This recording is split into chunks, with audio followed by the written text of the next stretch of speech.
Je veux commencer en vous parlant de notre dépendance dans le cas des ressources naturelles et des ressources minières. On le sait, le Québec, comme pays, comme plusieurs autres pays, réussit à l'échelle planétaire. On peut nommer des réussites chez les scientifiques, des réussites dans le milieu culturel, dans le milieu de l'ingénierie, dans tous les milieux, il y a des gens, des universitaires, il y a des réussites. Nous réussissons au Québec et nous réussissons à partir de ce que nous sommes. Nous réussissons à partir de notre faculté à être nous-mêmes culturellement, linguistiquement. Nous réussissons partout dans le monde. Mais le fait de réussir partout dans le monde tel que nous sommes, comme des résistants qui refusent de s'effacer, qui s'affirment, n'empêche que nous sommes de plus en plus dépendants d'un néolibéralisme qui est agressif, qui est prédateur, et que nous n'échappons pas au flux des capitaux. Nous n'échappons pas au flux des capitaux. Vous le savez, on le sait tous, les États-Unis actuellement et l'Union européenne sont dans de mauvaises situations budgétaires, financières. Et quand les États-Unis souffrent économiquement, nous en subissons les conséquences. Nos exportations diminuent et notre économie en pâtit. L'Union européenne est traversée par des problèmes majeurs, au point que plusieurs pays de l'Union européenne ont de la difficulté à rembourser leurs dettes et éprouvent actuellement non seulement cette difficulté de rembourser leurs dettes, mais sont incapables de convaincre leur population qui sont porteurs d'une solution à moyen terme pour leur propre économie et donc pour la santé des gens qui vivent dans ce pays. En même temps que cela se passe, et c'est une menace forte pour nous, en même temps on voit le BRICS, les pays émergents, le Brésil, la Russie, l'Inde, la Chine, l'Afrique du Sud, la Corée du Sud. On voit ces pays émergents qui sont de plus en plus vigoureux et qui non seulement offrent des possibilités de délocaliser nos entreprises, mais sont en train maintenant de commencer à investir massivement dans les matières premières et dans les ressources naturelles d'autres pays, dont le nôtre. Quand on regarde le développement du nord du Québec, quand on sait les richesses au niveau des ressources minières qu'il contient, on voit bien que ces richesses-là sont convoitées par le grand capital. Et notre réflexe semble bien être de nous déposséder pour nous développer. Il semble bien que malgré toute notre histoire, nous soyons en train de dire à ces grands capitaux: mais venez développer chez nous. Nous sommes prêts à vous céder notre sous-sol, nos richesses. Nous vous abandonnons ce développement-là. Il semble bien qu'actuellement, nous abandonnons aux grandes corporations notre développement, alors qu'ils ne se soucient absolument pas de notre destin collectif. En même temps, nous voyons que le Canada est en train de négocier avec l'Union européenne une entente. Une entente dont nous ne connaissons rien, mais dont nous savons pertinemment qu'elle va toucher les marchés publics, c'est-à-dire l'eau, probablement l'Hydro-Québec, qu'elle va toucher l'agriculture, la gestion de l'offre. Nous savons qu'elle va toucher aussi, éventuellement, semble-t-il, la culture même. Qu'elle va toucher tôt ou tard, après que les pays émergents auront bien investi, risque de toucher aussi les ressources minières, les ressources naturelles. Ce sont des objets de convoitise pour ces capitaux-là. Et cet accord contient des clauses troublantes sur les investissements, sur la libéralisation des investissements, sur le fait que bientôt nous serons confrontés à des clauses qui s'appellent le traitement national, qui s'appellent la libre circulation des capitaux, qui s'appelle la clause de la nation la plus favorisée, à des clauses qui actuellement nous empêcheront d'appliquer nos politiques environnementales, nos politiques d'emploi. Et cela se passe parce que nous sommes actuellement agenouillés devant les investisseurs et la venue de capitaux financiers.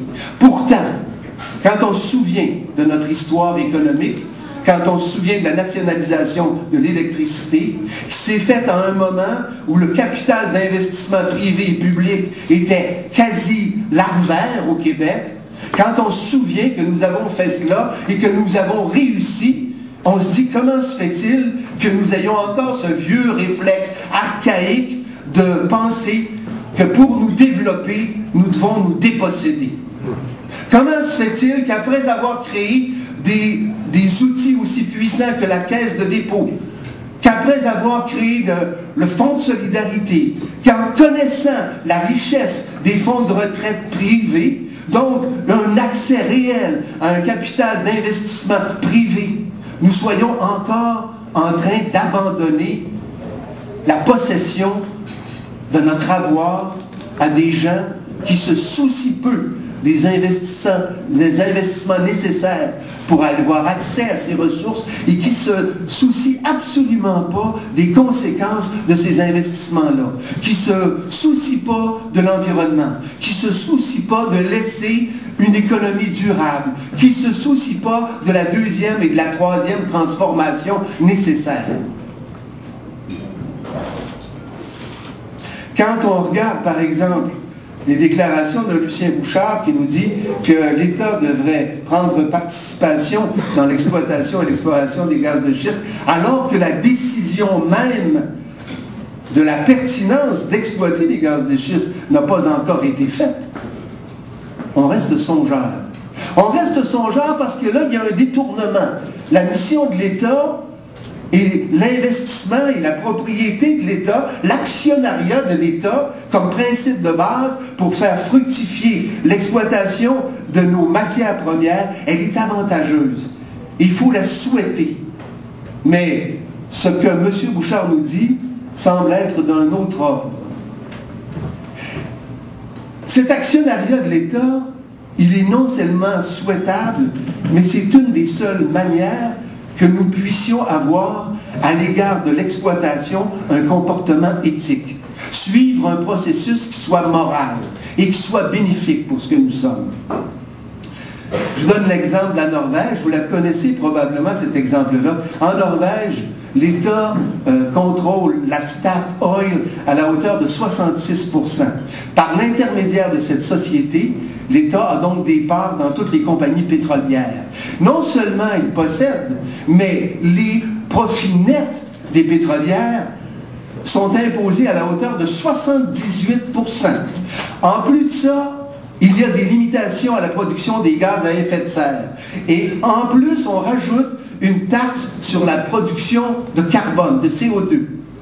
Et quand vous ajoutez tout cela, c'est-à-dire le prix de vente, les profits liés à la vente du pétrole, les taxes et en plus les redevances, la Norvège a réussi à se constituer un fonds souverain de 600 milliards pour une population de 4,6 millions de Norvégiens.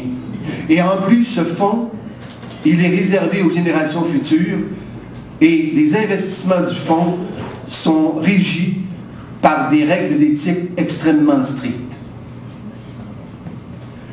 Ici, nous avons le savoir-faire, nous avons les capitaux pour développer nos filières minérales et énergétiques. Il faut cesser de confier à d'autres la transformation de nos matières premières. Il faut s'assurer que nous allons mettre en œuvre nous-mêmes le développement durable par différents types d'économies. Et d'ailleurs, on peut imaginer qu'il y aurait bien d'autres modèles, des modèles qui nous sont proches. On peut imaginer des modèles coopératifs, des modèles d'économie sociale. C'est pas inimaginable de voir le développement des ressources naturelles ou des ressources premières par des outils que nous connaissons bien, que nous avons fabriqués, qui font partie de notre historique. Il y a d'autres exemples qui sont clairs. Quand vous regardez l'industrie du bois, par exemple, au moment où il y a eu la crise dans les industries des pâtes et papiers, on a constaté que les scieries, les usines de pâtes et papier, avaient un taux de chômage de 20%. Pourtant, les usines qui fabriquaient des meubles, eux, avaient réussi à avoir un taux de chômage de 10%. On voit là, que l'innovation, on voit que la recherche, on voit que l'investissement qu'on fait dans la connaissance, dans l'expertise, en investissant dans nos collèges, dans nos universités, on voit que c'est un modèle rentable, que c'est un modèle utile, que c'est un véritable modèle de développement.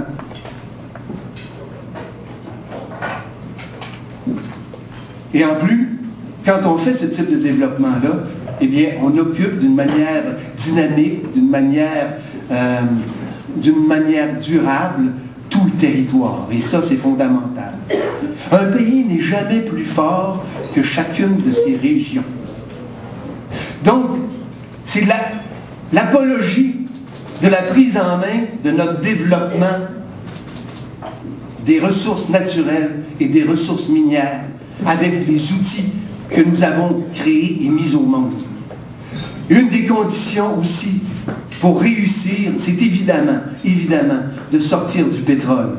Nous le savons tous, le pétrole, c'est environ entre 12 et 16 milliards, je ne sais pas le chiffre, 15 milliards qui à chaque année s'en vont pour le pétrole, les automobiles et tout ça. Or, nous avons ici la possibilité de pallier à cet achat d'énergie fossile par notre capacité inouïe de développer les énergies non fossiles.